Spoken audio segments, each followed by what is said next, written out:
Anne Graham, Director of Children and Young People Services. Good evening, Dennis Scotland, Head of Transitions. Felicia Poku, Councillor for Tottenham Central Ward, and apologies for lateness.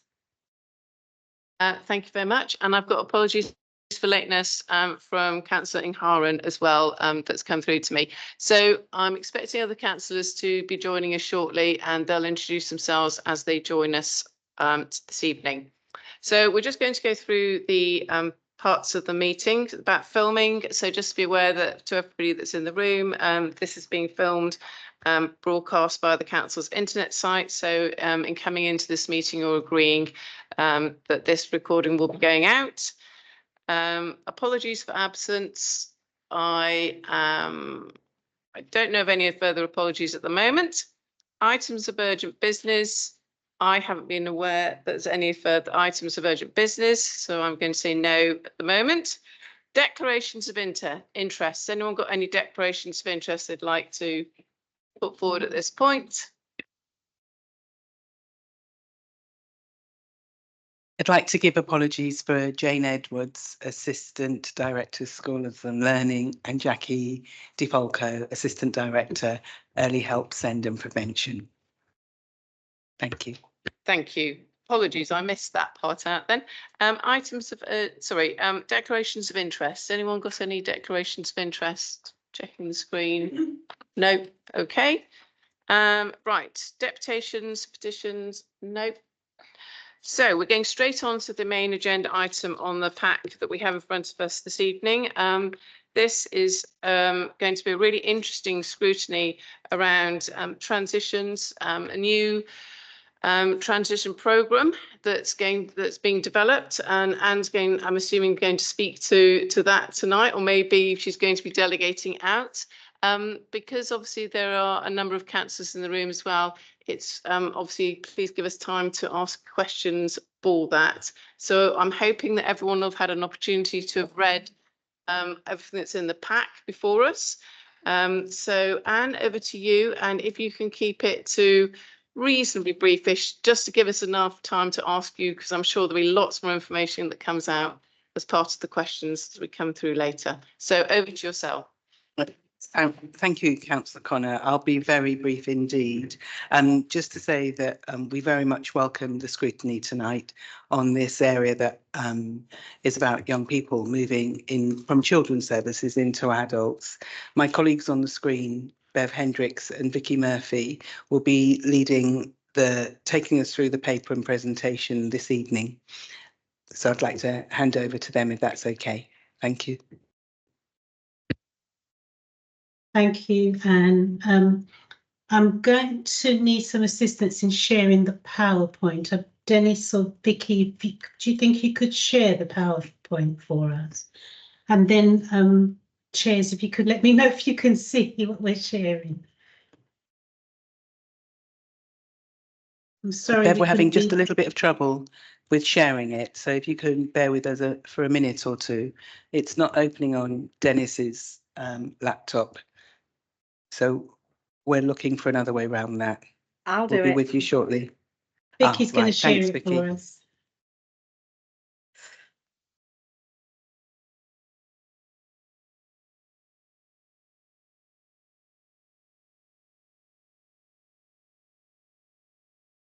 Councillors, you are right in the introduction that says that this is a really important development for us in Haringey. At many stages of our lives, we hear from our young people and for our residents, all ages, around the various transitions that they go through. But this is a specific programme that brings adults and children closer together in the way that we manage services for our residents with a range of complex needs and a range of needs that we think ensures that we can do things like joint commissioning, joint assessments, really understanding the pathways to adulthood and the journey into adulthood, and trying to make it as seamless as possible. So this transitions programme, really in its new form, came out of a series of discussions that were held last June. And the first slide that's before you sets out that conversation across the council and with partners helped to define a vision for what a transition, an integrated transition programme should do. It aims to be cut across all directorates, to be multi-agency in its approach, and to provide a seamless service to vulnerable young people who are resident in Haringey, and for those who are looked after and care leavers, for those young people and children who don't live within the boundary of Haringey, but are still our responsibility. We have agreed, if we stay on that first slide, please, Vicky. We have agreed that we would work with young people from the age of 14 and that up to the age of 25, not just with adults and children, but with all parts of health, housing, education, to ensure that those pathways don't stop at 18 and create cliff edges. We want to see in the culture change a unified approach. The service will develop on purpose codependencies to the employment, community assets, health, housing, etc. So we want to have some intentionality about the vision and to ensure that the remake of corporate parenting stretches across that age range in this borough. Thank you, Vicky. Bev, before you move on, can I just check, because obviously you're going through the slides, and I think it might be quite useful just to check if there's any questions as we go along, rather than everyone remembering, because quite a lot in that slide to sort of, and I realise it doesn't really come up again later on in the pack. So I'm just checking from councillors in the room. Yeah. Thank you. Yeah, I suppose I want to kind of mention that the vision for this service is like, this is a new service and this is a really important step that we are taking. So I just wanted to say that I sincerely and genuinely welcome this new service, and also over the years of being the chair of Children and Young People's panel, I know that we need some serious work. So I think just to basically in support of the new service, to say that this is a really good initiative, and I'm looking forward to kind of going forward, find more about it and so on. It's much needed as well. And I also wanted to kind of mention that obviously this is going to be a cross-directorate type of service. It's with adult and children, so that's going to help young people to basically not have gap in their the support they receive, and hopefully make a better impact on their learning and life chances and so on. I also wanted to kind of emphasize the importance of like in terms of like dependency in housing, health, education, employment. Like it sort of cuts across lots of different area of the young person, and housing being there is also another very, very positive step. So going forward, I would like to probably hear more about it, and also yeah, so maybe integrating a part of that, making sure that the new builds, some of the new builds in our borough are fully adapted, or like they're built with the young people's need in mind as well. So going forward, it will be really interesting to kind of, or maybe, sorry, my question would be, how do you envisage kind of working with all these different department, housing, education and employment? Like what would it look like if you were to kind of explain that a little bit? Thank you. Thank you, Anne. Would it be helpful if we answered your question at the end of the presentation, because colleagues might refer to what would it look like, the working together bit, so that, you know, yes. And thank you very much for your support for this programme. It absolutely is key to our children and young people in that transition process. Thank you. Okay, so sorry, I'm just having a quick look on the slides. Are you talking about the governance slide at the end, or the staffing structure? Is that the bit you're going to come back to around how all these different areas are going to work together? We could. Well, the whole point of this team is that we have, you know, all elements of the service coming together, and so I didn't want to not give people the opportunity to go through the presentation and take that big question at the end. However, Councillor, if you'd like us to take it now, it kind of means we might miss information that. I certainly don't want you to miss information. I just couldn't see it in the rest of the slides, but I'm very happy that people are going to. I'm just going to say also, is it possible not to actually speak all, you know, because obviously we've read the slides. So really, I think we're looking to you to sort of give a little bit extra or a little just bit more depth and background to the points that are on the slide. That would be really helpful. So thank you. That would be great. So shall I start then by giving some of an answer to that, and then that's fantastic. And then Councillor Brennan, your question. Thank you. Some of it is to do with the structure of the team and the phasing of the work that we want to do to address all elements in accordance with the vision. But actually, every child's position and situation is completely unique. We don't, and so therefore we will address everyone's situation the best that we can.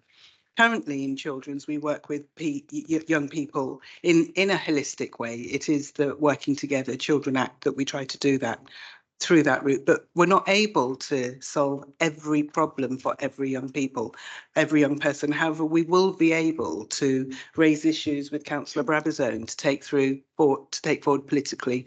So we know that we're building houses, and some of the units that will be developed will be for all of the population of Haringey, and we're dealing with a small group. There are challenges with how we and who we prioritise for those units of housing. However, if there are individual things that we can do, and we do on the children's side already, such as adaptations to houses, well, we would be able to put that forward to help meet the young person's needs. So in terms of the health of young people, we work very closely with our colleagues across, well, the health. Speaking to Councillor Connor, the health conurbation is particularly complicated, and we know, and what we would work to do is to try and improve pathways so that the young people, the outcomes for young people are stronger and better. We would want to make sure that the needs of every individual are delivered as well as we can. There are challenges with moving into the adults' world, because there's that shift, that tension in the legislation. And so we will work with families to make sure that as best as possible from an earlier point in time, we're able to smooth that pathway and prevent it from being a cliff edge, as it sometimes can be. So that's sort of some information behind the vision, and no doubt there'll be other questions. I can see, Amanda, that Councillor Connor has her hand up. I just want to ask my colleague Dennis, who will be heading up the programme, as well as Vicky and Bev, if there's anything that they'd like to add. I might, yes, thank you. The 4 pathways that you've noticed, that you've mentioned, which are what's known as the 4 outcomes in preparing for adulthood. So the transition service will work along those 4 main pathways. There may be others, but ultimately these are the 4 key pathways, and each pathway has a subgroup that deals with the sort of nitty-gritty of looking at the pathways, making sure that the program of work that's been identified enables those young people who've been identified for transitions, that their pathways are clear and identified, and it's identified early. So if you think, for example, of a young person who is identified for transitions in an education way, so they've got special educational needs, and we want to make sure that their pathway is clear going forward, then we would meet with them from year 9, and then the pathway would be about looking at their plans for their aspirations and their interests going forward, and that would be built into a transitions plan. And then the subgroups will do that work consistently to clear away any obstructions or any preventions of enabling them to, to meet those ambitions when they reach 18 and beyond. Thank you very much for that. I've got Councillor Brennan and then Amanda's with her hand up as well. So Councillor Brennan, if you ask your question, and then Amanda, obviously, if you'd like to ask yours as well, and we'll take those now. Thank you. Well, my question may have been covered. I was entirely interested in the housing side of it. I mean, I know that we are developing in-house, in Haringey accommodation for young people so that we don't move people out of borough because it costs a lot of money and it isn't good for families. And I'm wondering if this is going to sort of integrate into the transitions. And I also know that we have the sheltered housing that people move into when they're a little bit older. So this is going to be streamlined together so that we can develop our young people, and this is going to be all part of it, and everybody and all the young people are going to be aware of the opportunities that we have in Haringey, I hope. And I'm happy to come back and answer that question after Amanda has put her question in the room, if that's helpful. Thanks, Bev. Okay. Sorry, Amanda, if you'd like to ask your question. Thank you. I have a kind of question and a statement. So the statement is from a SEND family viewpoint, because I am a mother of a now adult young man with autism and ADHD. For us, housing, health, education, employment, community assets, transport, and everything else that goes on in daily life is an absolute must for us, and it's something that we have often considered. My children, unfortunately, are too old now to benefit from this, and there will be many others in the same cohort as both my children. So it is a very ambitious plan. It's a great ambitious plan. And speaking from personal experience, what I know is health, housing, education, employment, and the like have not spoken to each other in a way that this is how this transition program has been formed. So I suppose my question would be, how do you ensure that there are open lines of communication between the four, and so the transition for the family as well as the supporting organisations and other partnering organisations in this venture are able to ensure that if there is a hiccup, say, between education and employment, that there is something that's secondary that can take up that slack to support the parents through it. Having gone through it myself, I know how arduous it is and how many kind of phone calls you've got to make and bang on many doors. Not all parents have the wherewithal in terms of just being tired or having a vast number of other responsibilities. So how do you ensure that each of those different areas actually coincide and work? You use the word holistic, and I'm going to use the word congruent with each other to support the young people as well as the families. And if we're talking about employment, then there needs to be a coach or a kind of a point of contact around the employment part that links in with all of these. Thank you. Okay, thank you, Amanda. That's really gets to the heart of, I think, some of the issues that we were going to probably be coming back to this evening. So thank you for raising those. So Beverly, over to you to answer for Councillor Brennan and Amanda's questions. I think it might be helpful if we return to what we mean by creating pathways, seamless services. Often that the approach nationally and in other places has looked at what we can do to make things easier within existing structures. This approach, the transitions service, has set up a dedicated group that will help us understand the psychosocial needs of our young people and understand that it's progressive.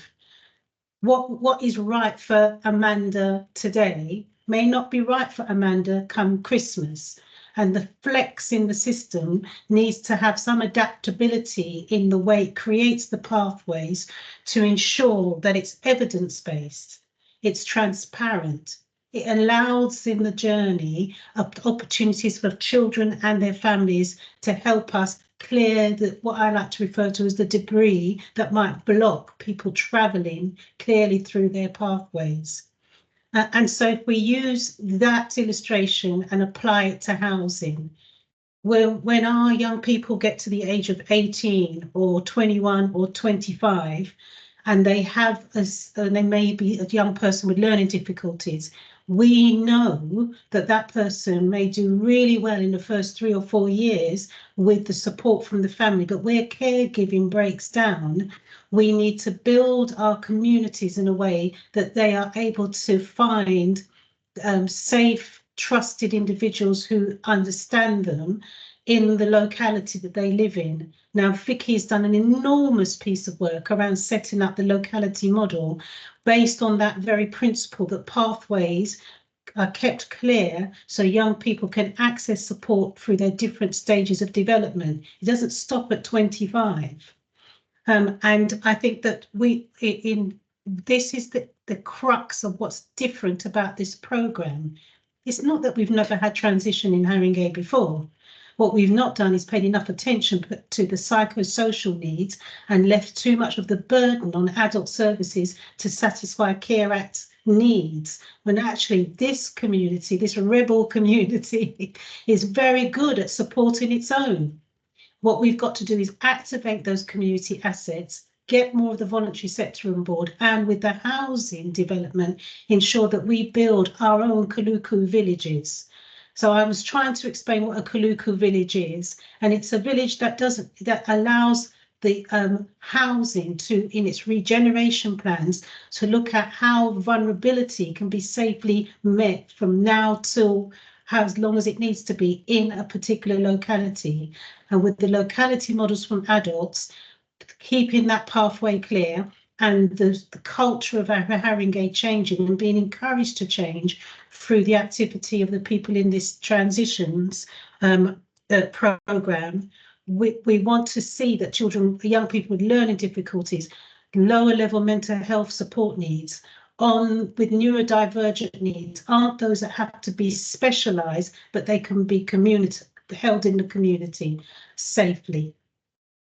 I hope that answers your question. And the Kaluku model is really a take from an international experience where houses are built so that professionals know that vulnerabilities are there and are able in their day-to-day interactions to wrap themselves around that and work with neighbourhoods, modelling and expanding on neighbourhood watch schemes to ensure that they are safe and that they have their needs met. Somebody can get their shopping. If they're going to go and pick up the recycle bag, they pick up 2 and knock on the door and said, I picked up 1 for you. And we bring back some of those strengths of Haringey's community spirit.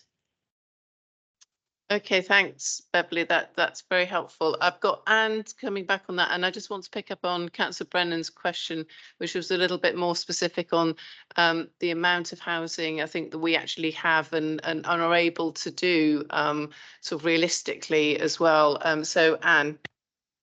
Thank you, Councillor Connor. It was that point I was coming into. We don't have a specific capital programme to this transition service.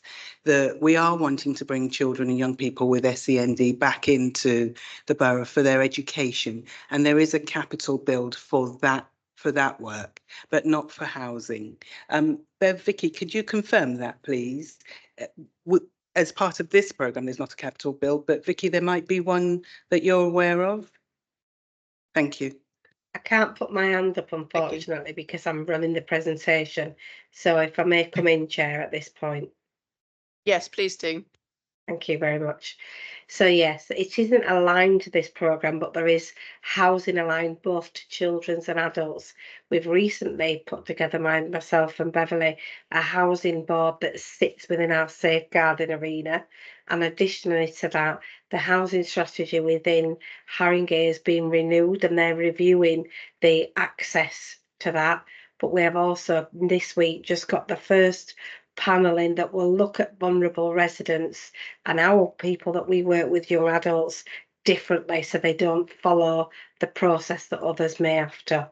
So we are looking at it as part of this, the wider. If you want to talk about proportionality and looking at the new builds, I've just tried to Google how many new builds Haringey has got over the next 5 years. Proportionately, quite a lot of new housing that's going up. At St Anne's, we've got offer of quite a large number of opportunities there for our young adults and vulnerable residents. We will send the data in, if I may suggest, at the end of this session over the next couple of days, but we do have access to some upcoming housing over the next 1 or 2 years and a 5-year plan too. Thank you. Thanks, Vicky. Just checking, Beverly, did your hand go up or have I just missed? No, you saw that my hand went up.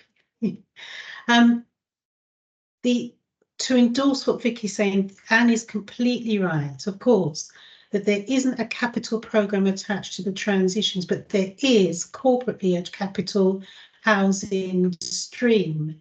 And that's the place where we will be using this work and the needs from this work to go and make representations at that point, just as Vicky has just set out. Okay, thank you. That's really helpful to have that cleared up for us. So we'll carry on with the slides, if that's okay. And as I said, if you could just sort of speak to something that isn't maybe on the slide, but just maybe expand a little bit on what you've got there for us, that'd be very helpful. Thank you. We'll whiz through them and then, so if we go to the next slide, this one is fairly important because it sets out some of the vulnerable cohorts of children and young adults that we will be specifically giving priority to over the next 2 and 3 years. So you'll be pleased to know that some of the work that we've done in our business case has identified, of course, children with special educational needs and children with disabilities, children with learning difficulties and who have neurodivergent or mental health support needs. We really want to put a spotlight and give priority to children in care and care leavers.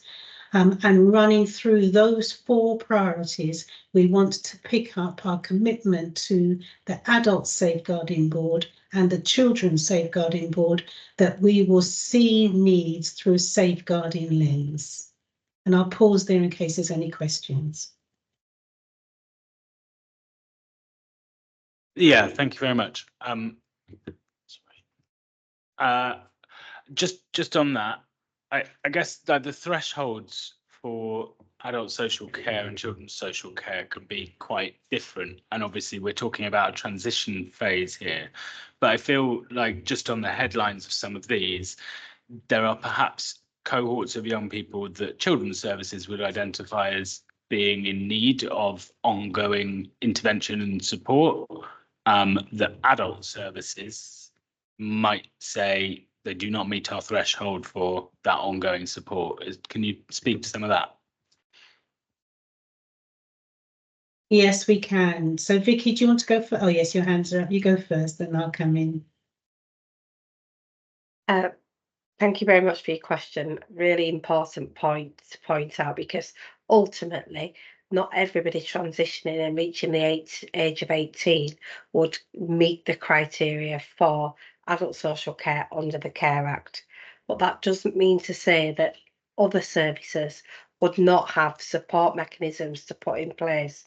And while the Care Act is very clear around the statutory responsibility for service provision, it's also really clear about that early intervention and prevention offer.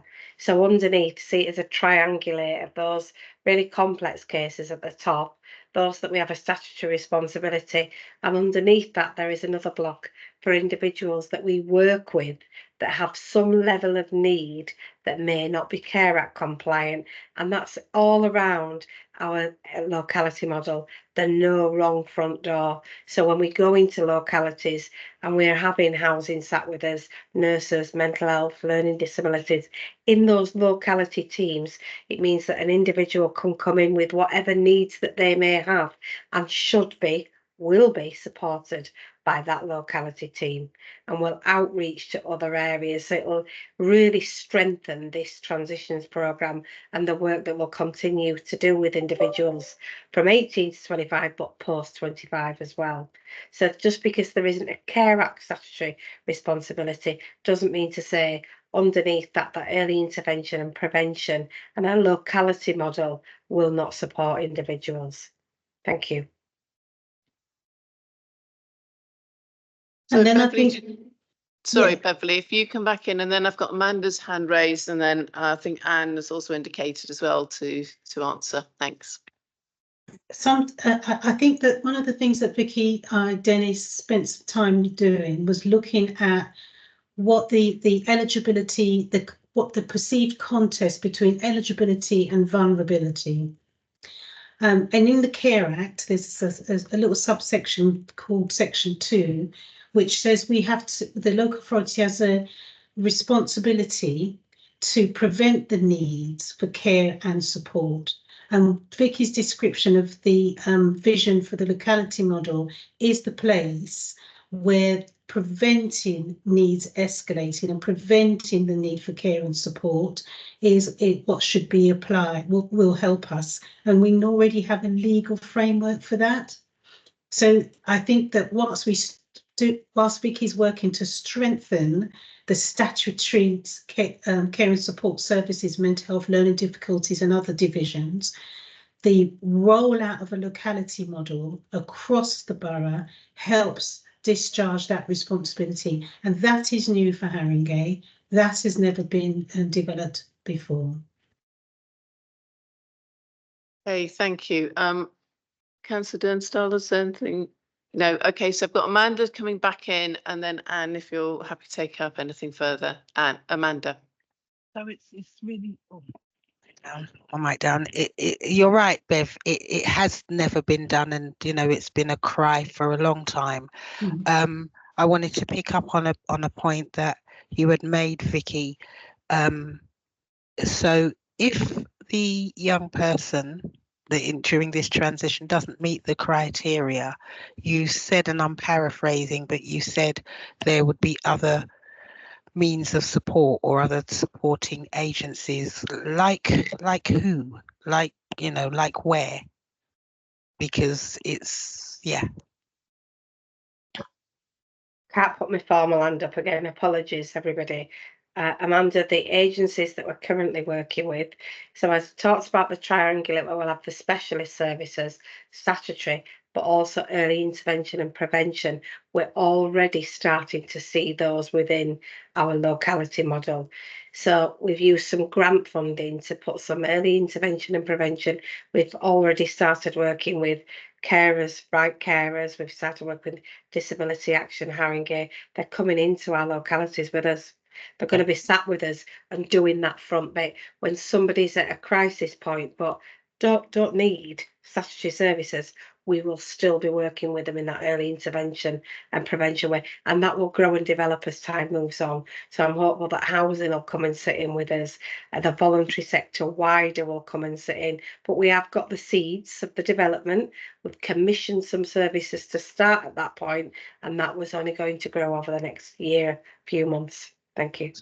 So can I ask something else, please? Just based on what I've heard. This is me. I'm sorry, Vicky. There is a concern for those who are over 14, just about under 25, who are not necessarily going to be part of this new framework and way of working. What happens to those? Those are my beloved fallen through the net families and young people. And I advocate for some of them, so young people. So I would be interested to know what mitigations or what safety net or thing have you got in place to hold or contain those, because this is something that's about to happen and we're very happy, but there are quite a few who will miss this boat. So thank you very much for that question and giving me opportunity to answer it in this forum. The locality model is for every resident, no wrong front door. So regardless of age, prevalence, your comorbidities, it doesn't make it's your front door. So everybody within the east, west and central will have a place, a physical place to go and seek that support that you may require. And outside this room, I'd be really interested in picking up some further conversations with you, if I may. Thank you. Okay, thank you. I think that's been really helpful to get a little bit more understanding around that. I think I'm just going to throw one sort of quick question in at this point. So concerns that come to us as councillors are often around communication. So they're not, residents will say to us that, they're looking after a vulnerable young person. They've got problems with, say, respite care not happening or something that's particularly identified. And their complaints to us are, well, we're not hearing back. We're sending emails, nobody's answering, nobody's listening. So how can you give us confidence today to say, okay, these might have been concerns that we had, but this transition programme will really support better communication? What within this project will give us confidence as councillors that much better communication will actually be happening? It'll be recorded, and that actually carers and the people that need it will have access to minutes of special meetings if they need it, etc. So we can just have that further confidence. Thank you. Vicky, do you want to slip over to slide 10? And Councillor, it's a really important question, because the officer's confidence in developing this programme must be there. We have to hold on to that. There is a vision that you need us to deliver on for our residents, ages 14 to 25, under the transitions programme. And outside of that, there are other services like the short breaks team, and typically the ones that raise concerns around not being able to understand the threshold that's applied for them to secure their short breaks packages. I think if we go to the next slide, I said 10, but I think I probably meant 11 here. Now, picking up some of the feedback and learning from some of the complaints and consultations and outreach we've had with children, families, carers, you can see that this model builds into the system for the transitions programme a duty screening roles. And those officers would be the officers who are proficient in receiving calls and helping with our comms and responses. Now, the funding was agreed for this just earlier this year, I think end of March, beginning of April. So we're in the process of recruiting to this model and to these posts.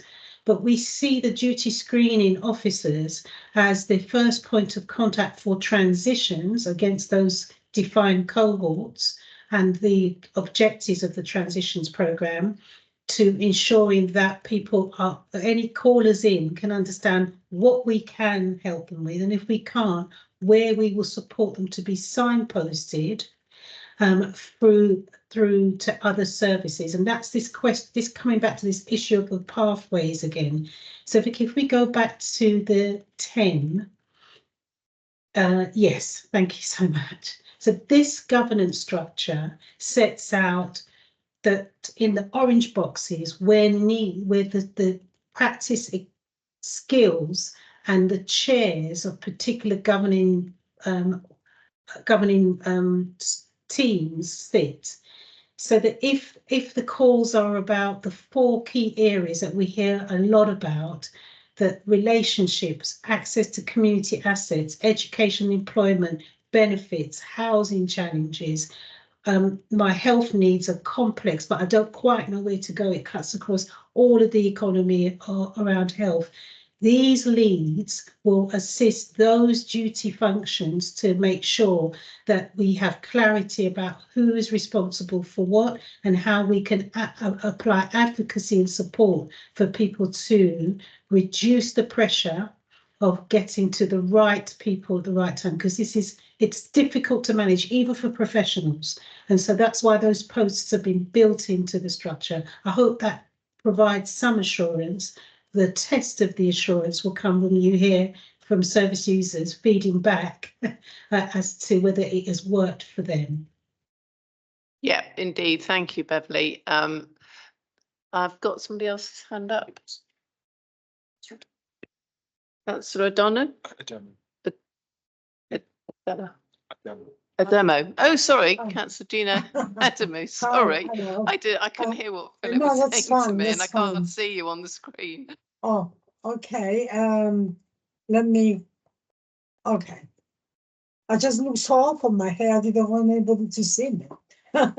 Thank you. On this transition program governance and the different panels and boards you have, and I wanted to ask, are they some of the decision-making bodies, or do they just make recommendations and they go to the chair, which I understand is the Director for Children's Services? It's not very clear who is going to make the decisions, and when there are budgets involved, I'm sure they will need a decision now.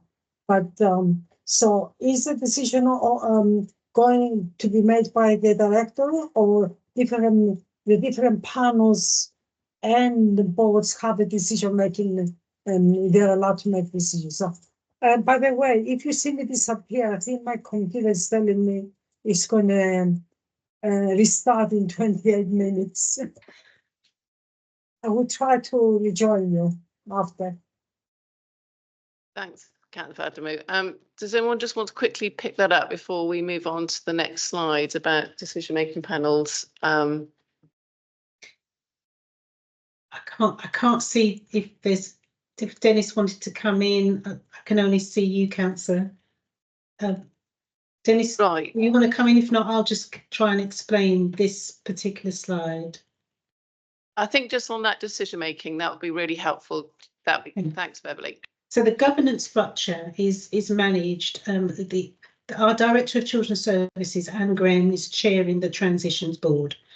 The decisions about the Transitions Programme will be taken by and large by that board, and Anne our director is supported by a range of specialisms in the Transitions Board, and from time to time will bring in other agencies to help unknot sticky challenges. The role is really to ensure that the pathways that we're creating are sustainable and that we are really close to the experiences, so we know that when we clear and reset them, that they have that they will meet identified needs. Now that will come up through the orange boxes that you can see sitting underneath, marked good health, independent living, education, friends and operational group. Those groups will be chaired by at head of service level within adults and children, and the activities under those in those groups feed into a panel, an operational group that Vicky and I will co-chair. And make recommendations to the transitions board to sign off decisions that need to be taken to ensure we advance on some of the objectives and the purpose of the transitions programme. So that's the cycle of how decisions will be taken and made in this model. Okay, thank you. I hope that helps Councillor Adamu, just to who's taking which decisions and where they're going to. So we'll go back to the slides. Thank you, Beverly, and we'll continue. Thanks. I might take you back then to slide 5. And I hear that members have been able to read them. So you can see that what we're trying to do is build on some current strengths in the system, established and endorsed by the SEND and CQC inspection, that we picking up the point that Vicky was making about redirecting young people to community service where that's right to do so, and ensuring that we don't have some wrong doors. These are some of the language we use around this culture shift that's making sure that our residents are owned and the needs are not just left because it's not the responsibility of a given agency, that there's a referral through to the transitions board, so that to transitions program, forgive me, so that we can pick up those issues. If I move to the next slide, please, Vicky, thanks so much. Sorry, Beverly. Councillor Donovan just wants to ask a question on that slide before you move on. Thank you. Okay, it relating to the legislation, and as Councillor Gunnar said earlier, the work you're doing is incredibly important. And when you talk there about the proposed legislation, is that the Supported Housing Act 2023, which I think it's the oversight of sheltered housing or supported housing? Is that the one that you're talking about? Not necessarily, but we do appreciate that in the transitions program, based on the mixture of needs and the complexity of these, there'll be many pieces of legislation that those working in the program will need to be aware of and know how to apply in real terms. So the statutory duties for the transitions program is set out in this slide. It's principally the Care Act, and it talks about eligibility and our duty to assess. Okay, thank you for that. Okay, I was looking for this proposed legislation. Perhaps after the meeting we can find out which ones you're referring to. There is, as I said, the Supported Housing Oversight Act, which passed last year, and that obviously covers supported housing, not just for these periods in the transition period, but actually all supported housing. And it does give a lot more power to local authorities to inspect and regulate, and also has a role for Ofsted as well. Although my question actually comes to funding, and it's maybe a question that the Cabinet member might want to address.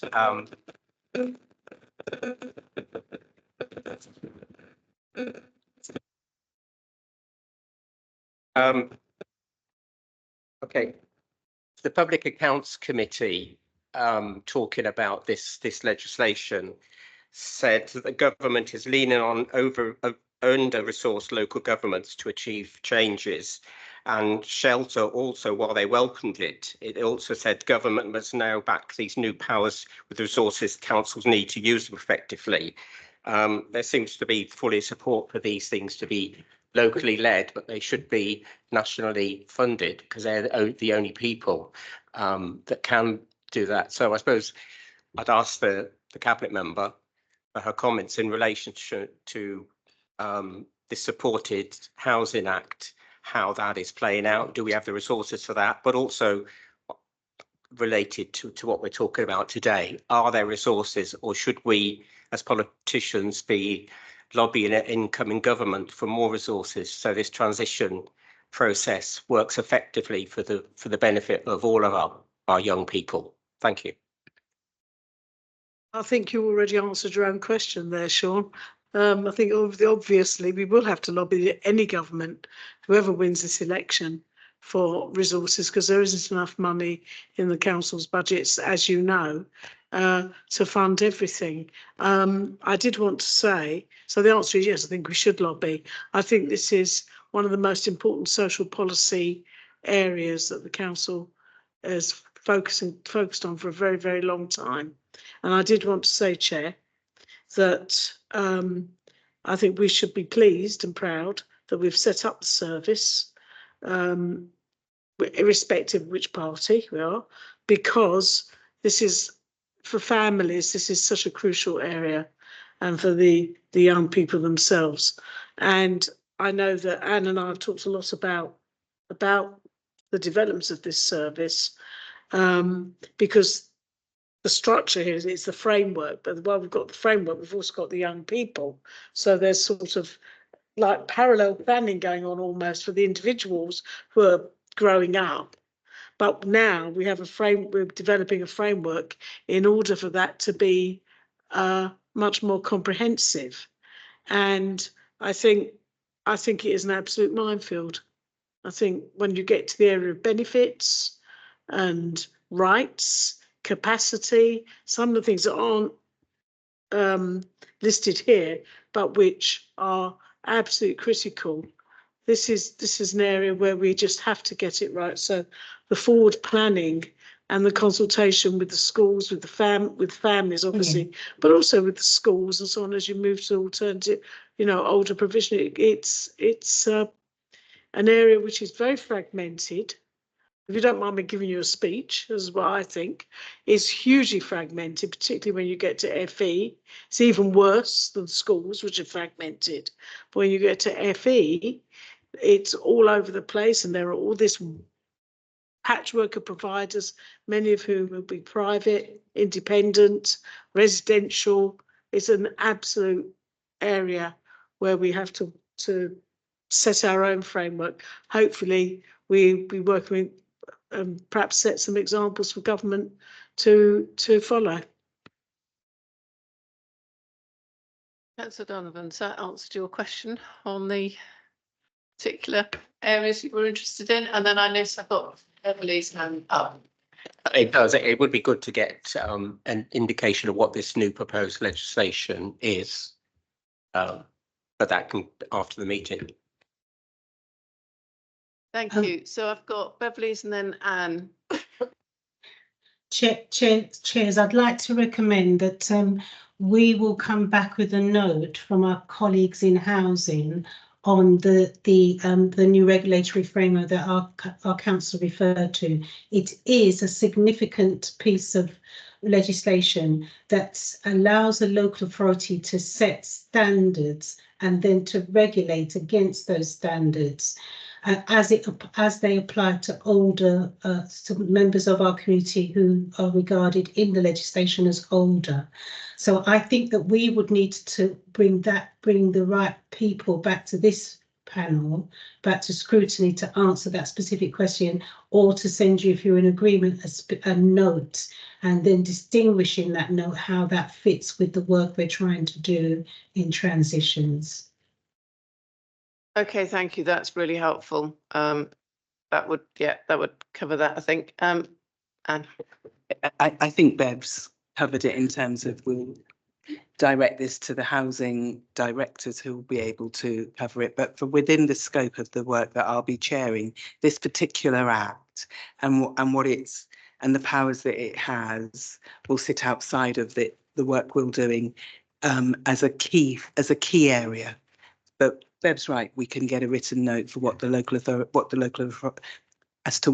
authority's response is to this and how it will support the work that we do. Thank you. Thank you. Beverly, over to you to continue. I think I'm losing the track of it. So perhaps if we could go to the next slide for me, please, Vicky. When we did the work to identify the areas that we want that were seen to be causing a number of concerns for our community, it was really around the lack of evidence for around preparing young people who are subject to EHCP plans and how they prepare for adulthood. We know that the foundation and What Work Centres now has started to do some dedicated work in this area to gather evidence of what the barometer of success looks like, and we look forward to taking that learning and considering it in this piece of work as we move on. We know that other areas for development really link to the educational outcomes for 16, 19 and 21 pluses, particularly those with learning needs and ongoing support. And we know it's a big issue. It's come up tonight, being early into the discussion around community housing redesign. And I've offered one potential solution to as an area for development, and we've referred it to the Kaluku model. So we already have been approached by our colleagues in housing and regen to be part of the transitions programme, so that we can start early doors, those conversations with them about where in what wards and in what areas needs might need to be met. And it's not just the east of the borough, it's in the west of the borough, but that's early conversations. We haven't put anything together, it's theses and thinking through at the moment, but we would be happy in time to come back. And then the next slide. We wanted to challenge ourselves and challenge the programme around how we will know we've achieved improvements. And apart from learning from complaints and feedback, co-designing, co-production where appropriate with our young people, we set out this bit of a matrix that shows that eligibility and eligible and vulnerable young people will be provided with suitable services or interventions. Now, that's a broad term that sets out a principle in our approach, but suitability is defined by assessments and skilled work with young people, and then matched against commissioning and services that exist in Haringey. And we're fortunate that there is a wide array in some areas of services. It's the matching and taking care of the young people's psychosocial need and not just their medical or mental health need that is really important here. The rest I know that you've seen, but we are really keen in our principles of what signatures of success looks like and how we will know that we've achieved the improvement is when we do see reduction in self-harming, homelessness, criminal activity, when we do see young people reaching their full potential bespoke to them, and that our strengths-based approach really builds their resilience and reduces over a life course dependency on adulthood and adult type services.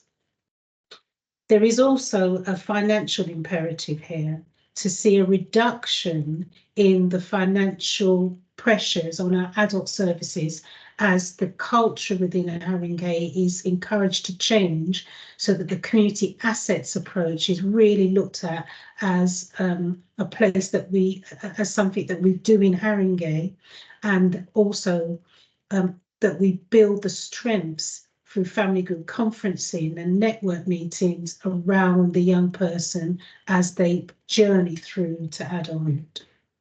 I'll pause there in case there's any questions. Councillor Brennan. Councillor Poku and then Councillor Karen. It might be more of an observation. It's just I'm looking at this, how will the transitions programs achieve improvement? And I really feel like I want more detail in some way, like reduce negative outcomes such as suicide, homelessness, or criminal activity. Just really a comment. They're so general. How? Everything seems to be so general.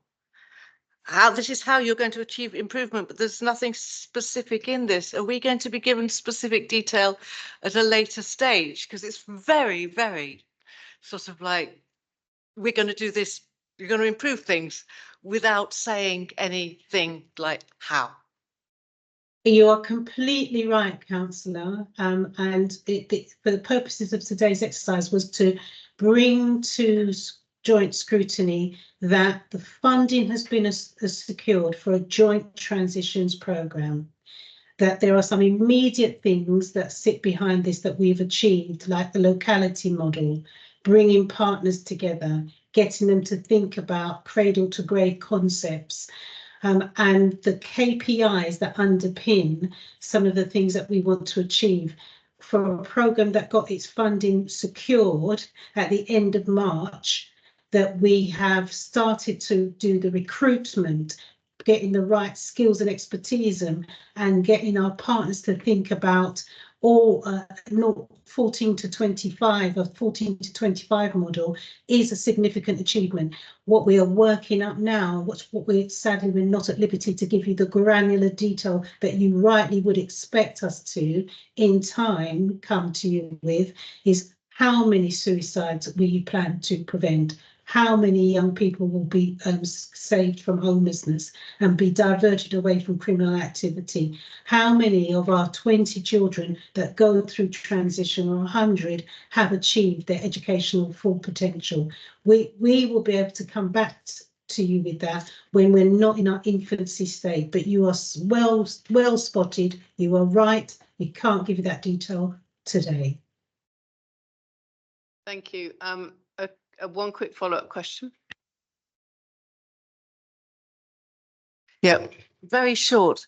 When you're fleshing out, I really am interested in this community housing redesigns. Can it be? I know that you said it was sort of sounds like it's involving housing, not necessarily within this program, but I would be interested in that side. And can we be given more information on that when you come back? More than happy to.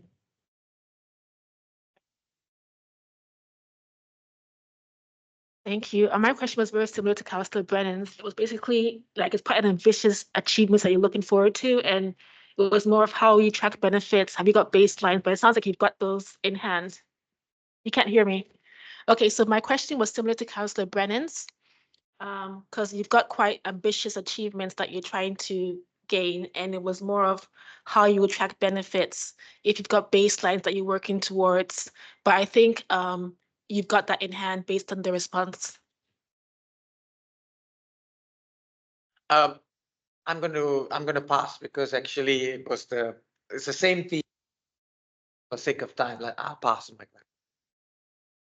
Okay, thank you. I think we might come back with the recommendations at the end around clarity on what exactly is happening. The KPI is obviously incredibly important. So we'll hold those thoughts, but you can be thinking about recommendations on the committee now as we carry on with the presentation. So financial cost. Yes, excellent. Thank you, Febly. It's not between Vicky and I. Will try and take you through some of the financial pressures that we are trying to alleviate through this joint way of working. It's, you know, we are really acutely conscious that austerity and there's a volatile financial climate. We think that the collaboratively working against this business case and the model will start to help us understand how we can really evoke that Section 2 principle to prevent care needs escalating and against the cohort of needs identified under primary need in this table, and the indications of the current cost against those needs taken from a defined period, set out what the cost to the council is, if that drove the imperative for the business case to be agreed. Vicky, I don't know if you want to build on there. I think it'd be quite important to point out that the nationally, we have more comorbidities, we have people needing higher levels of care and support while ever an increase in reduced budget. That's the reality that we all discuss consistently across every council nationally and importantly in Haringey. So the pressures on us to do more for less money are never ending.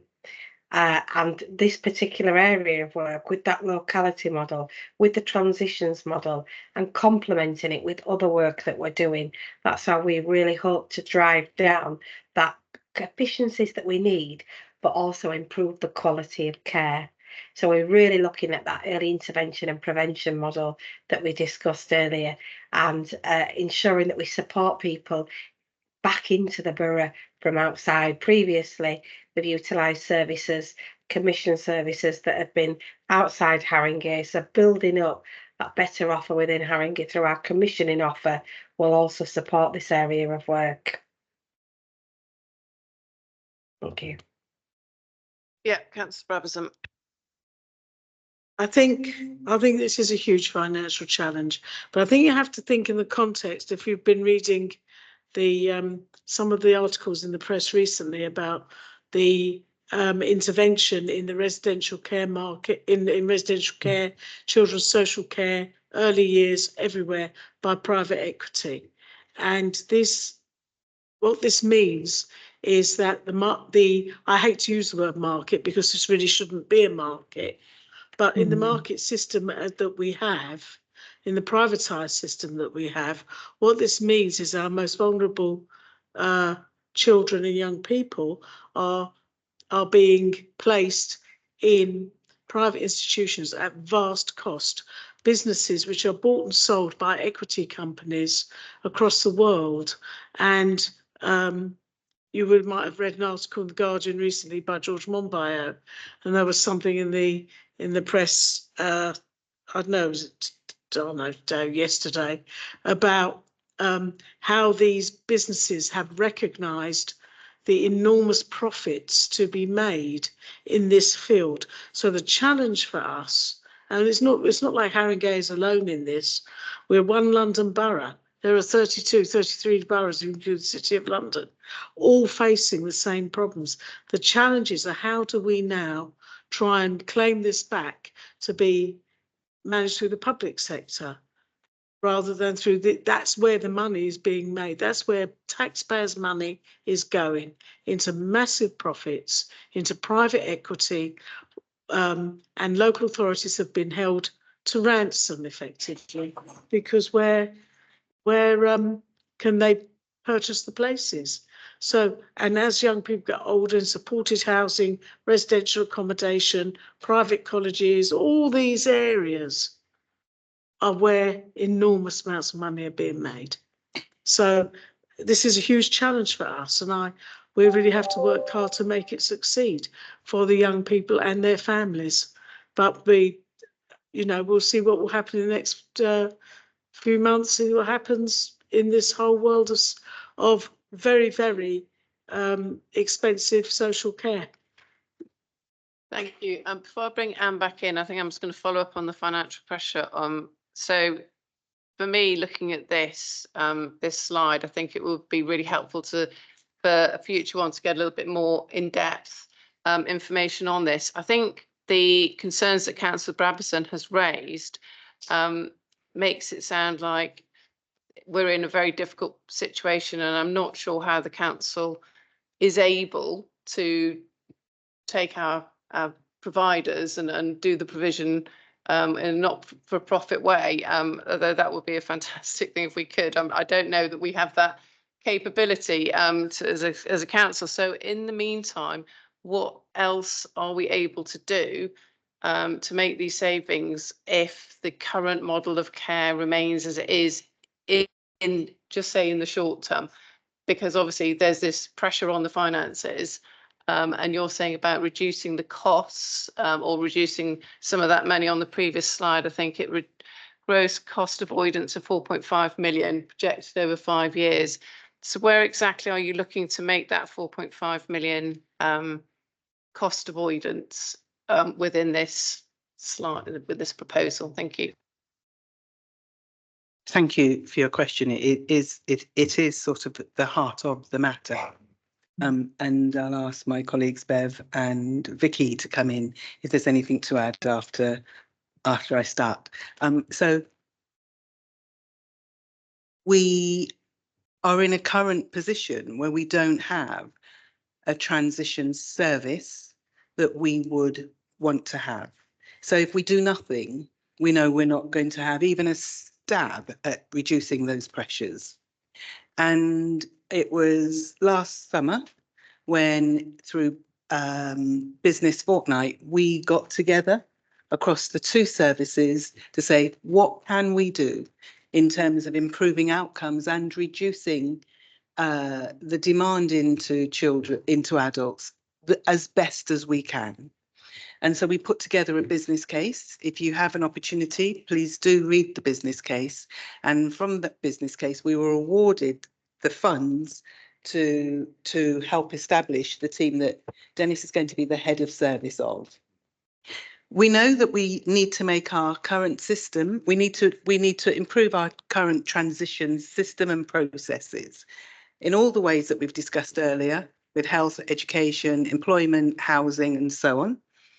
And so we know we can be more efficient. And so there will be, we will be able to avoid costs through being more efficient as we move cases into adult services. We're not at the moment. We need, and so that should help drive down pressure and costs. We also know that all the work that has been mentioned before about prevention and early intervention, if we work better in the community, that too should be a contributor to reducing demand and need, and therefore the pressure that goes into adult services. Currently, in children's, we do a good piece of work. I'm Director of Children's Services, I have to say that. But we need to work with families so that, as Bev and Vicky have said, the right services are in for our young people in terms of housing, employment, care, and everything is in place. And that isn't necessarily at the costs that it costs. You're with me in children's. So those are the areas through a more efficient process that we want to move forward to. We know that looking at the children's placement market, there are some things we can do to work with providers to negotiate better rates. We can commission more tightly. All the things that we can do, we will do, that being an example. I'm hoping that we might be able to model or to join with other local authorities, as we do with children's, other things that are going on across NCL and perhaps more widely pan-London. I don't know if that's a thing that we can do, but all those ideas that we positively employed for children's, and we will take all the ideas that have been positively employed in adults and join them together to reduce demand and to reduce costs. I just want to see, I can't see my colleagues' hands going. I think we've got Vicky who's going to Oh, come lovely. in. Thank you. Sorry, Anne, thanks. Thank you very much, Chair. And to be fair, I was going to until Anne did such a wonderful job of describing it. The only thing I would add is I think we're in a different place working together and working across our partnerships. So we've got everybody sat at the same table, all with the same level of financial insecurities at the minute. So we are collectively being more ambitious about collectively working better together. And from an NCL perspective, children's commissioning services is slightly different to adults. We've been working across NCL. Haringey for adult services is the lowest priced in NCL, and we will continue to work at that rate. And it's that early intervention and prevention I'm just going to keep coming back to, that we need to support people better earlier. And that's one of the great ambitions of this work. Thank you. Okay, Councillor Horan. Thank you. Thanks, Vicky. I think there's probably a question to Anne, actually. I'm sorry, I haven't read the business case, so maybe this is all in the business case that we're talking about. I get the logic that putting the transition in place will help support these kids transitioning into adult, and some of them will then require less support going forward.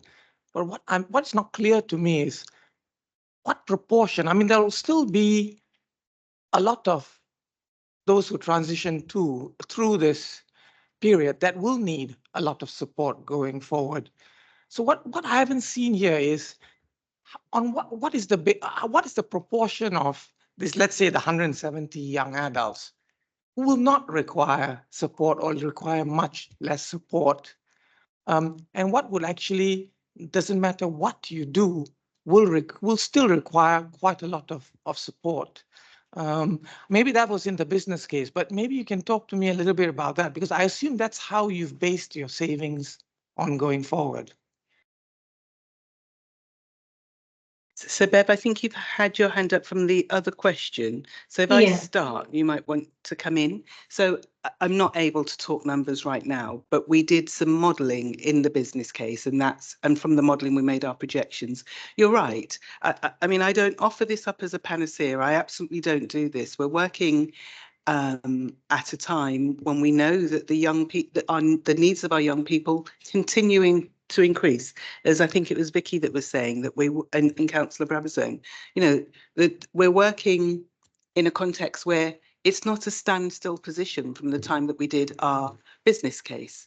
In children's, we're seeing, we're working with young people who have mental health issues that are new and growing. I'm quite worried. Is that the right word? Well, on my worry list, that might be another way of putting it, is social isolation, social insecurity, young people generally, and how they describe and articulate their mental health. We know that autism, neurodiversity, and similar issues continue to increase, not just for children and young people, but for adults too. So we work in a context where we can only do our best in all of those situations to address continuing need into adulthood. So the modelling that we based this work on was in our business case. Sorry, I don't have any figures to hand. Thank you. Okay, thanks. I think we've got Beverly. I'm not sure if we've got Vicky as well. Yes, you raised your hand, so we'll go with Beverly and then Vicky. Thank you. I think this is a really important part of the discussion, and one that we are really grappling with.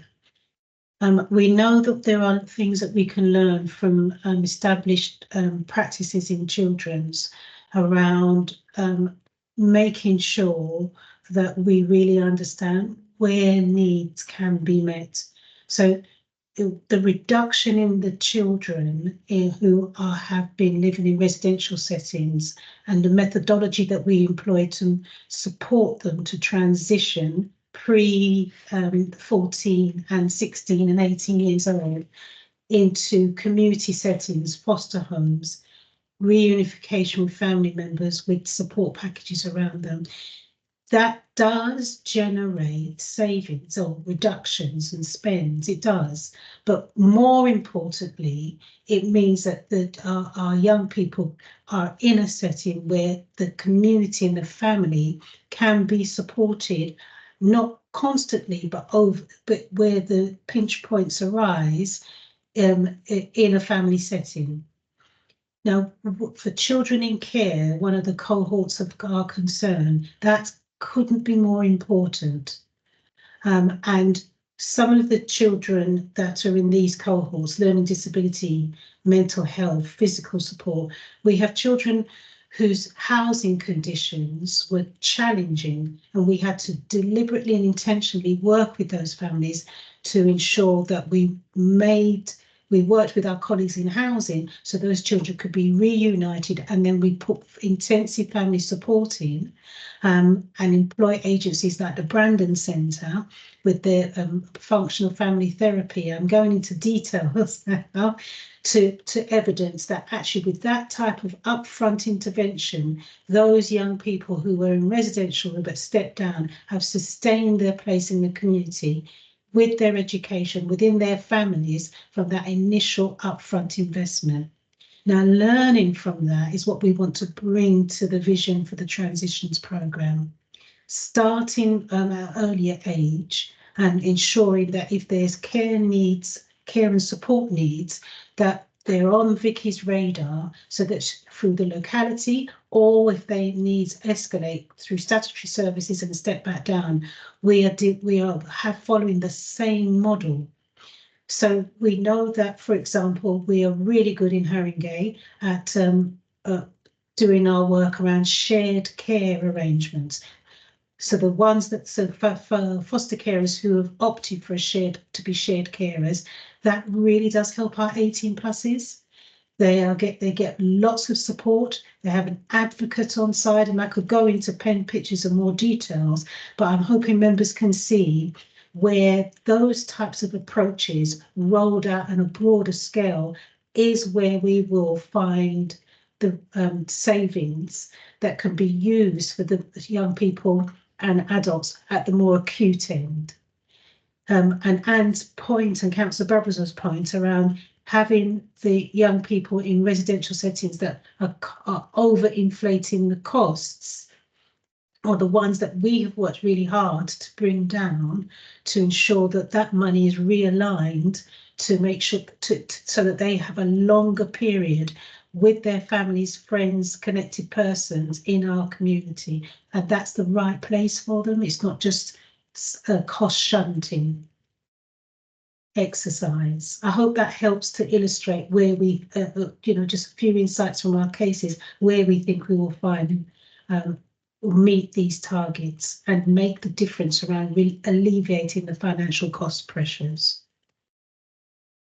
Yeah. Okay.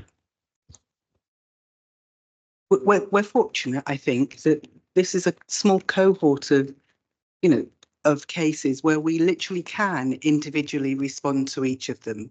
And as Bev has said, there have been instances on the children's side when we are able to make changes to homes, which means that we can absolutely help families care for their children within their homes. Some of the things we don't know in all of the cases. We've got to go into those cases, speak with the families and find out, and shift policies. This isn't really to do with transitions of the type that we're speaking about, but it was through the inspection we realised that we've got a policy that says a young person should have a wheelchair. Councillor Brabazon, this scenario.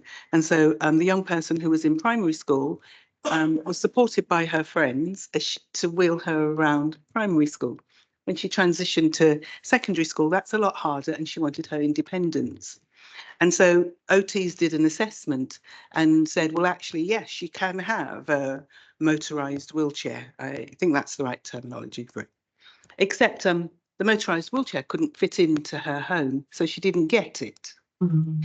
So we're able to sustain her well-being, help her be happy in school, help her attain, help her with a sense of independence for the future by saying she can have 2 wheelchairs. We just needed a little tweak of our policy. Who wouldn't change the policy for such an outcome? So when it comes to these cases, we'll be looking at things that we won't be able to build brand new houses tomorrow, next week, or the week after that. But if that is a need, as Bev said or Vicky said earlier, we will be taking that to the right place and putting it on their list of things to do. Thank you. Thank you. I think we've gone into that in a little bit of detail, which was much needed, I think, just for councillors to understand a little bit more around the financial cost pressures that you've already got up there. So do you want to just finish off on the couple of last slides on governance? I think you've already spoken to them, Bev, so if you want to just sort of go through the bits that you haven't, that would be very helpful. Thank you.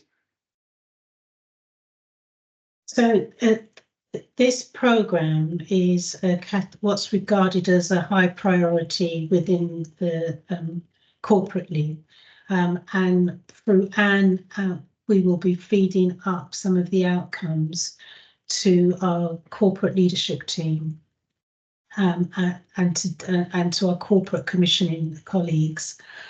So to ensure that we are able, we've got some data and some analytical capability. We have our finance and procurement team that is part of both the transitions board and the strategic operational group. We know that there's going to be a demand for getting comms out to our community in accessible formats, and at pace. So we've developed we're developing our comms strategy. That will mean that we target the cohorts of needs, carers, parents, and other professionals, so they are aware of what this transition programme will achieve, and we'll measure the impact of that through a suite of programme managers who are going to help us at each step of the way understand that we're achieving the desired outcome, and be able to get back regular feedback from families and young people who are accessing the service. So we are learning and evaluating at each stage. I've already explained the roles of the orange subgroups, the transitions board and what that's made up of under its terms of reference, and the strategic operational group and the leads. And we have about to relaunch a new transitions panel that will be chaired by one of the strategic operational group heads of services. And there will be a link to the SEND executive. Now, what all of that means is that all the right agencies and system leaders are covered in this governance structure, so that the authority to help direct and make adjustments is sitting and working cohesively together here.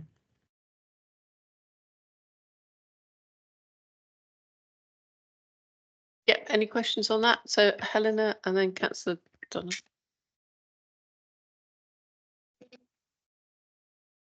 Thank you. I just wanted to ask about the task and finish groups, because for me a task and finish group is a one-off, and it ends 6 months, 3 months, whatever it is.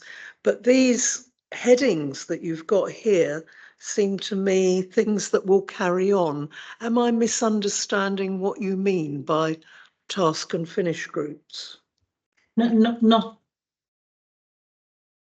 at all, Councillor.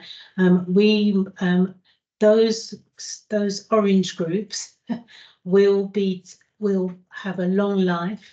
They are part of the programme, but some of their activities will be converted into task and finish activity, so that some of the knottier issues in our systems can be unblocked along their pathways of ensuring children have the best access to good health. Independent living and housing is addressed. You can imagine that we're dealing with housing associations, private lettings, social housing, in a time where housing is experiencing nationally some challenges. So this group, under the subgroup that Vicky described earlier, in its governance structure under the safeguarding boards, adults and children, will be working with us to unknot some of those difficulties, flexible tenancies, better trained concierges, being involved in the regeneration rebuild. So they'll be taking on tasks, some task and finish activity, but they're central purpose around independent living and housing, for example, will remain, and will have and those members will provide stability and skills and insight into making those changes. Okay, a very quick follow-up question to Helena's. So just on that, who exactly is going to be in all these tasks? That's quite a large amount of work that's going to be being taken place. Are these the task and finish groups that also have people from the community that are involved and young people? I notice Aspire is in your the literature today. Are these task and finish groups going to include cohorts of residents, or are they just staffing task and finish groups? Thanks. So they're led by professionals, and those professionals in the terms of reference will bring in parents, carers, children on the tasks that we are trying to resolve. Okay, thank you. That's interesting to hear. Councillor Dunstall. Thank you very much. Yeah, it's just to do with obviously you picked there fortuitously the independent living and housing task and finish group to talk about. On the following slide, where we've got the service structure, what I can pick out from here speaks to the other kind of core elements of the program. So mental health, prevention and intervention, employment coach, duty and screening officers. What I can't see here is any housing related piece of work specifically. And I guess firstly, my experience, this is not a Haringey specific thing, but my experience of working with housing departments in local authorities is that they can be a law unto themselves sometimes. What is the explicit and committed involvement of housing in this context? And also, we've spoken about the need for suitable and quality accommodation that meets the needs of people, but how are housing engaged in that? What is the strategy? Ultimately, speaking to Councillor Brabazon's point, we need property, right? And we need to have a strategy to identify and secure property that we can use to meet the wide and varied and diverse needs of this cohort of people. So I guess what I feel is lacking, or I'm lacking a bit of clarity on, is what is the strategy to identify and secure that property? Because then we can go and commission all the services that we want to meet the needs, but it all falls over if we don't have the property. Thanks. Okay, I'm looking for people's. Shall I have a go? And And if we start and then Bev. yeah. So we put in a business case for a sum of money, and not every role that we need to work alongside have we asked for a post for. So there is a housing subgroup that Vicky and Bev have mentioned. So at that point, I'll hand over them to know how we will weave housing in. Not using your phrase, but actually having people sitting housing is sometimes easier than having somebody sitting outside of housing and working and trying to work with them. We have in our multi-agency safeguarding hub tried both models, and for that we employed somebody from housing to sit here to work with. So there are various models. So I'll stop there. Bev, Vicky, shall I hand over to you? So I think it's important, and it's really helpful feedback so that we can refine and clarify what each of these slides mean in the papers that we're developing that sit behind them. If we stay with the structure chart. So on the structure chart, this structure sets out the people, the workforce who are part of the transitions program, and but they are not the only people that will be involved in helping us on the things that need to be delivered. Housing are very much a part of, if we go back to the other slide, please, that's it, are very much a part of what is labelled as task and finish groups, very much a key partner in the operational group, and will have presence as appropriate on the transitions board. Outside of this, but supporting the function, is the work that we described, that Vicky and I have set up under Adult Safeguarding Board and the Children's Safeguarding Board, where we take cohort of needs and work through it with our Robbie Erdman and others within the council, where housing is a direct imperative to safeguarding our residents. An illustration of that is children placed in temporary accommodation.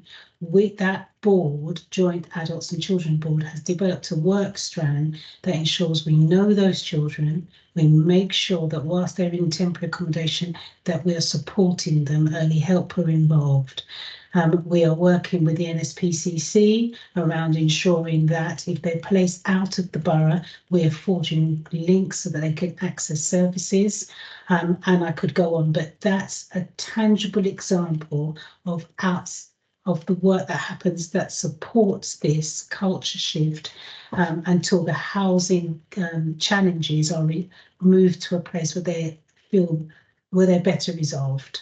We know that we're a long way away from that, as Councillor Connor pointed out, but in the interim, we are trying to create an environment where needs don't slip through the gap, and children are not in hotels where, mums can't heat up bottles and to cook for them.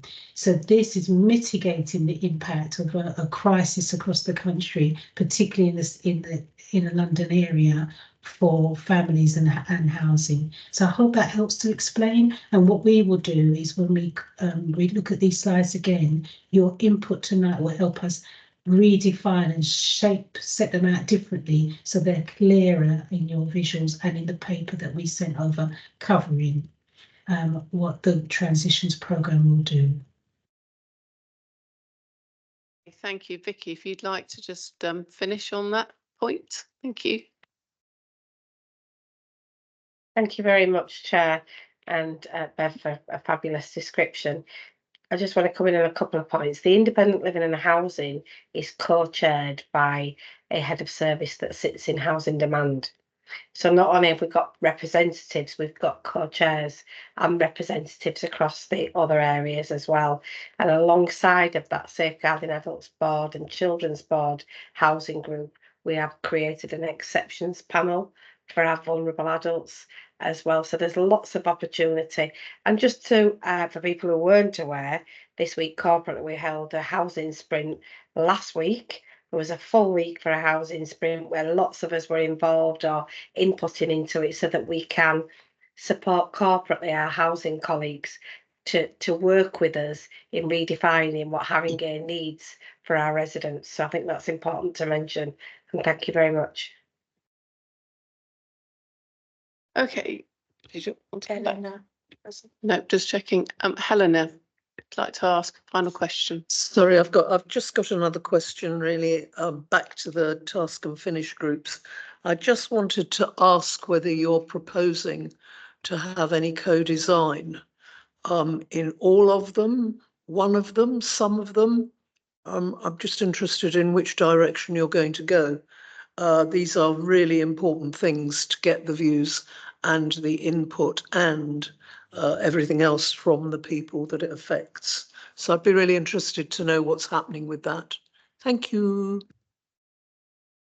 I'm really sorry that we haven't set out in more detail how we see how imperative to us the voice of young people and are in developing the services that we're trying to build for them.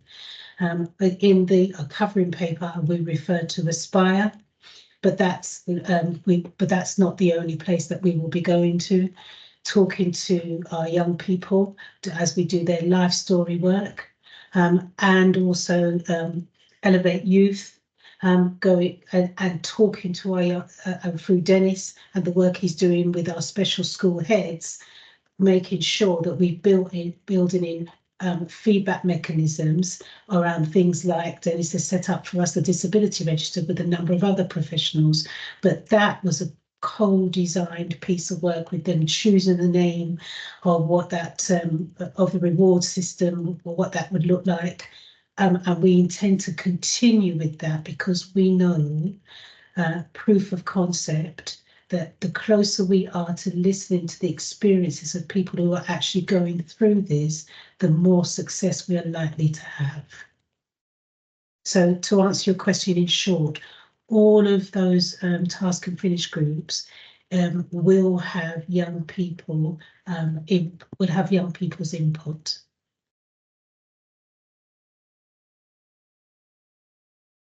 So sorry, they will have residents. I'm being thick here, but it won't be a proper co-design group. Is that about right, Vicky? So I think somebody else wants to come in first. Dennis? Dennis, did you want to answer that? Yes, at the recent learning event that we had, where we, talked about the experience of the inspections, we had discussions on the tables, and we invited parent carers who were interested in becoming involved in some of these subgroups, and a number of parents have put their names forward have shown some interest in being involved. So one of the things we will do is make contact with them and give them an opportunity, talk to them a bit more about the work of the subgroups, and they may well become part of one of the task and finish groups as we begin to build the pathway and designs and so on. So there will be parent care involvement, and in some cases there'll be as and when children and young people involved in some of the subcommittee subgroup work as well. That's clear. Thank you very much. Councillor Donovan, I'm going to give you the last question tonight. Okay, thank you. I mean, it relates back to housing, and maybe it'd be good to get some figures from the housing service in relation to the houses that either how many houses that the council house are wheelchair adapted already. I understand that 1 in 20 of the new council houses that have been built or will be built are already wheelchair accessible or can be easily adapted. And I know of a lady who was involved in the design stage, and the actual property she moved into was designed with her disabled daughter in mind, and that's obviously something we want to continue. And whether or not that 1 in 20 is enough, if we say there's 2,000 houses being built or being built at the moment, that would be 100 that are wheelchair accessible. Obviously, we might need to improve that. The other point, I suppose, is a general point in relation to transitions. Clearly, we give children the support they need, and we give adults, when they're in crisis, hopefully the support they need. But it's that period in the middle where there's uncertainty, and if this transition works well, there will be certainty, not just for the person themselves, but also for their family. And it comes back to the point that the Director of Children's Service made in relation to the mental health of young people. And there's been reports recently that there's been a huge increase in the number of significant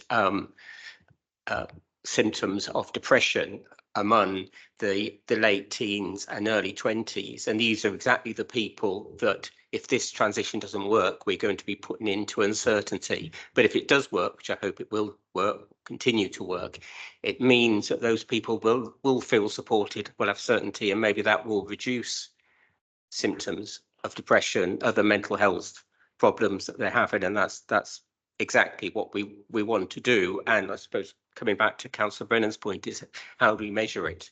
I suppose we measure it in 5 years, 10 years time. How many suicides how many people have been not attracted to youth violence or groomed to violence. How many people can look back, we'll ask them, how many people can look back and say, yes, I felt I was supported through that important transition period. But it does come back to the points I think everybody made, is making sure that families and the young people themselves are involved as much as possible in the decisions about their life, which will give them resilience. But we obviously, as politicians, need to make sure that we can support you locally, but also putting pressure on nationally for more support. Thank you. Okay, thank you. And Anne, and sorry, I'm just going to make sure that I haven't missed any questions for anybody online. So if anyone else has got questions and I've missed, can you raise your hands now? Sorry, it's much harder to see. So just please do let me know. But otherwise, Anne, thank you. Thank you very much, Councillor. We absolutely welcome your support. This is one programme in the lives of young people, and we are ambitious, but we won't be directly able to shift suicides into adulthood. Of course, we want to make sure, as you say, that young people and their families and their friendship networks are as resilient as we can make them. But the factors that impact an outcome such as suicide are many and varied. So I wouldn't want to overpromise. I hope you understand what I mean. And that goes for many of the things that we want to do. But we are influencers in a system. It means that we might need to speak to health, to ask them, what is it that you're doing and what more can you do if we can see a theme that's arising? That's really the sort of thing that we want to do, you know, and so we very much look forward to your support. In terms of mental health, we work with young people who are in schools and who are in families today. And my view is that, yes, we can help people today, but the stresses of life mean that in 18 months' time, in 5 years' time, things might arise again. We need to have systems so that they are, you know, when they leave Dennis's system, that the adult services and the community supports and the locality services are there to hold people, you know, and sometimes we can do that through modelling what works and helping people to, you know, to mirror that and us learning from them too. And I wanted to say about the wheelchair scenario story that I gave. We think it was, well, I can't remember, and colleagues can correct me, and Councillor Brabazon, you're right, you might remember, but we think it was, I think it was for a private rented accommodation, and that was the issue as opposed to council. And so, you know, there's lots of work to do there too. Thank you. Thank you very much, Councillor. Okay, thank you. I just wanted to say that we're very grateful for everyone coming in this evening. We're obviously going to look at what we've heard tonight, and I do want to recognise that this is the start of this transition programme, this new Harringay Integrated Transition Service. Make sure I got the wording right. So I'm very grateful to officers for coming in at the outset. So it gives us as councillors the chance really to see what the top level thoughts are. And actually, when we make recommendations tonight, this isn't a critical thing. This is about us looking at and saying, okay, so what more would we like to see within this so that we can have confidence and understand this process and how it's going to best work for our residents. And to be honest, I think the recommendations that I've been jotting down, I think, have come up from all the questions that have been raised here tonight. So I was going to start with a couple, unless anybody wants to. Okay, great. I love it when people go straight into recommendations. So that's fantastic. So, and as we sort of say a couple, if anyone's got something they want to add into, obviously do, or make recommendations as well. This is a really important time for us to sort of understand the direction of travel and to make sure that we have confidence as councillors in the information that we've been given, but also what we're asking officers and our service provision. So we'll start straight with you. Thank you very much. I guess, yeah, first thing to say is that it's very nice to see the beginnings of something where different directorates across the council are genuinely trying to have meaningful conversations with each other, which can sometimes elude us, can't they? I think for me, there's a few things that jumped out, and I think we've probably touched on some of them, but we've got those overarching outcomes, and I guess, speaking to Councillor Brennan's point, it'd be nice to see baselines for those, so the kind of numbers that we're talking about, and in terms of rates of offending, rates of self-harm, whatever it might be, and some KPIs kind of against them. I think I would certainly like to, following the conversation that we had, like to see the kind of core membership of some of these task and finish groups. I think I need to feel that we do have that senior level buy-in from a council perspective, and then from a co-design or resident engagement perspective, kind of where those people are coming from and the diverse nature of the needs that they have.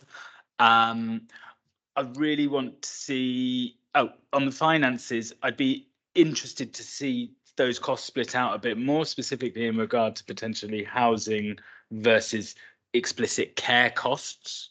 So if people have kind of very explicit care needs, or are we paying for placements and that's a housing cost? Does that make sense?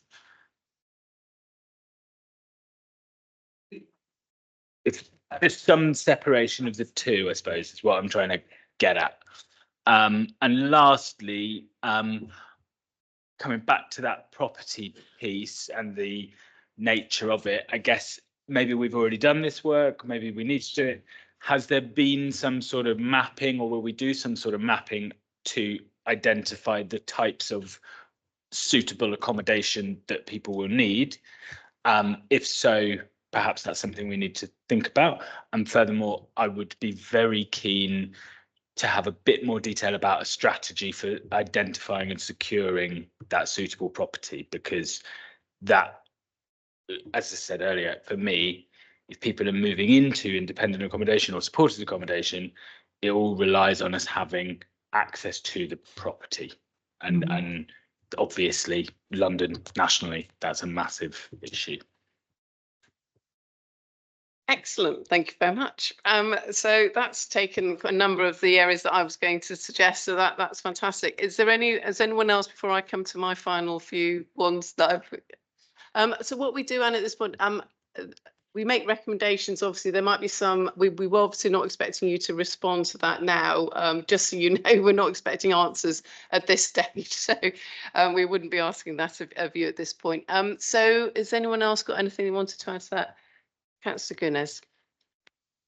I mean, yeah, this has been a really interesting evening, just like, talking about this new service, which is really ambitious, and it could actually, if it implemented effectively, it could save us money, but also save families time, and give good opportunity to children when they're going into adulthood.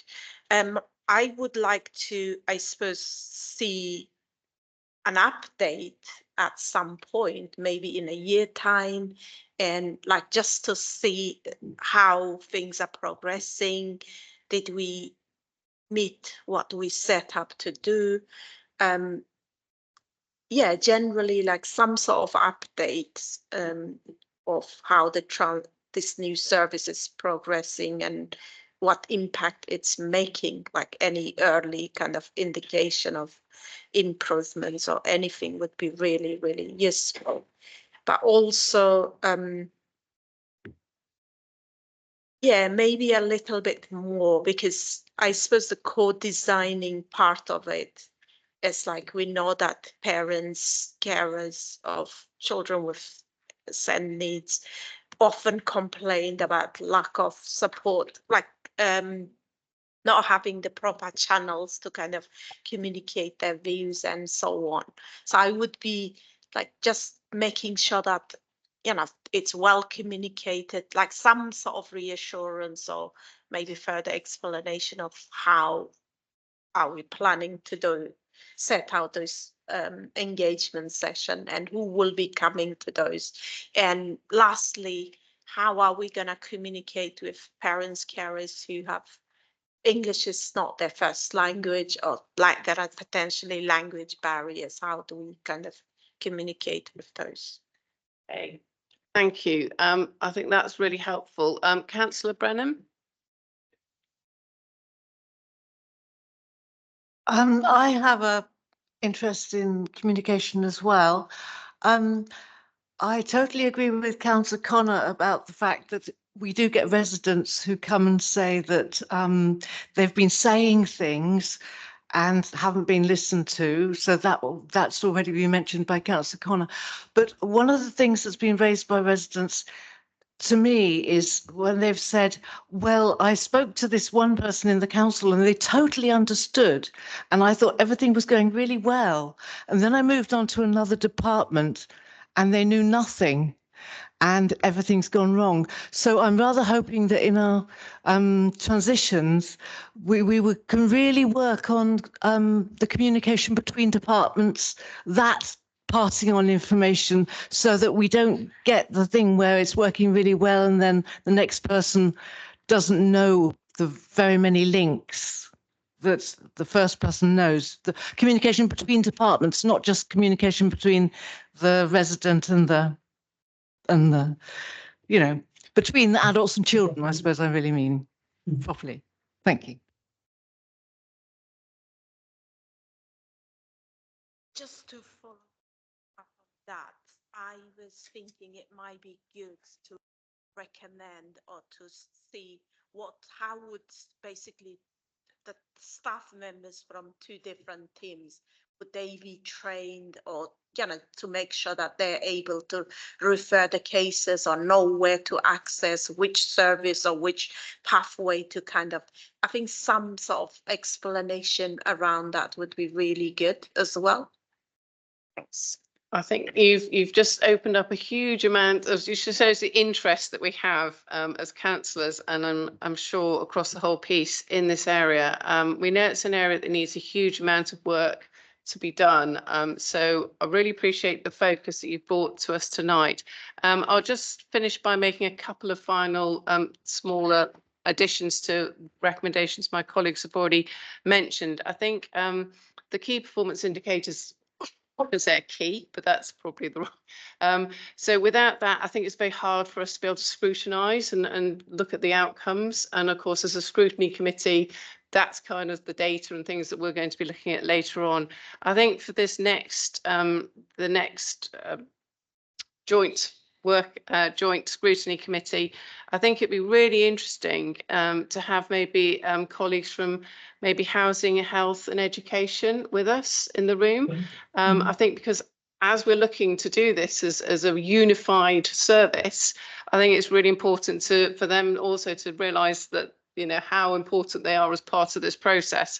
And to have them. I think the financing bit, I think is absolutely essential. I think we all know the difficulties around financing, and I think really understanding how that's what savings you're looking to make and how that is actually going to be identified.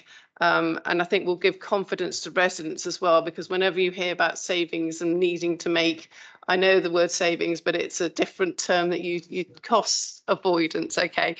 In cost avoidance, I think it just gives confidence around when we're talking to our residents, what we actually mean by cost avoidance.